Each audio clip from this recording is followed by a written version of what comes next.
I'd like to start today by telling you guys a story. For a time in my life, I lived in a small beach town called Naples, Florida.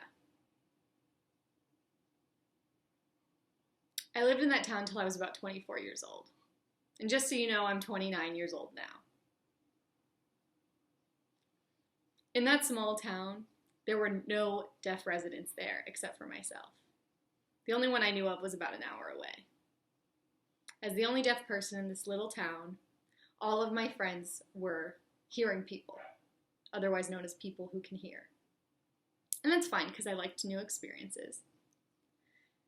Another thing about this town that you should know is that the Olympic volleyball team lived and practiced there.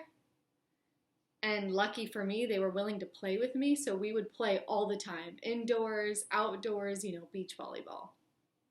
And I'm actually pretty good at volleyball. We would play almost every day, every single week. And I remember this one instance, as the sun was setting, a good friend of mine and we went down and sat down by the beach to chat. During this conversation, he looked at me and asked me a question that no one had ever asked me before in my 24 years of living. The question he asked me was, "Do you ever wish that you could hear?" I was really struck by that. Why would you ask me that question, I thought. Then I realized as we were sitting there, the waves were coming in. A sound that he could hear, but something that I obviously couldn't. My world is completely deaf. To the left of me, a bunch of people had crowded around the courts and played beach volleyball. To the right of me, a baby was crying and parents were tending to it. Behind us, there were cars buzzing around, and I could hear none of it. So I looked back at my friend, and my answer was actually really quick. I said, "No, I have never wished that I could hear. I love who I am." And you might be wondering, how do I love myself as a deaf person? Well, let me answer that. First, everything I've ever known is to be deaf because I was born deaf. It's drastically shaped my perspective on life and shaped my experiences. My culture is deaf, one that I cherish desperately. Something that other people couldn't understand. My experiences as a deaf person have really changed and shaped who I am. For example, imagine I got a job interview. Imagine I entered that room and I saw a group of people that could hear or hearing people surrounding a table.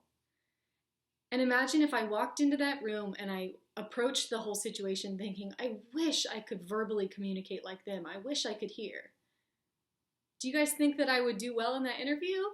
No, because in the back of my mind, I'd be thinking completely in a negative way. I would not get that job for sure. But instead, I use my differences as my advantage. I now know, because I'm deaf, I have a lot that I can give that company. I know that my experience growing up is completely different from theirs. So when I enter that room, I enter confidently and I say, you have a lot to gain from hiring a deaf person for a bunch of different reasons. And then I'd probably get that job for sure. For me, it's all about your mindset. So first, you might be wondering, how do I love myself as a deaf person? Well, because I was born deaf. It's all I've ever known. And the second reason that maybe a lot of you don't know about me is I have two brothers who are also deaf. In addition to my brothers, I have parents that are deaf. In addition to my parents, I have grandparents who are deaf.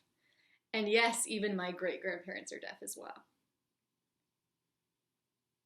I have 24 members of my family that are deaf. It's a huge family.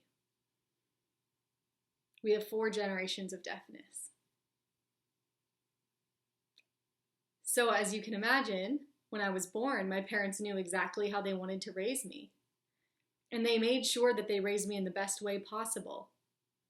From the day I was born, I had access to language a great education and love from my whole family. And let me tell you, my life was perfect.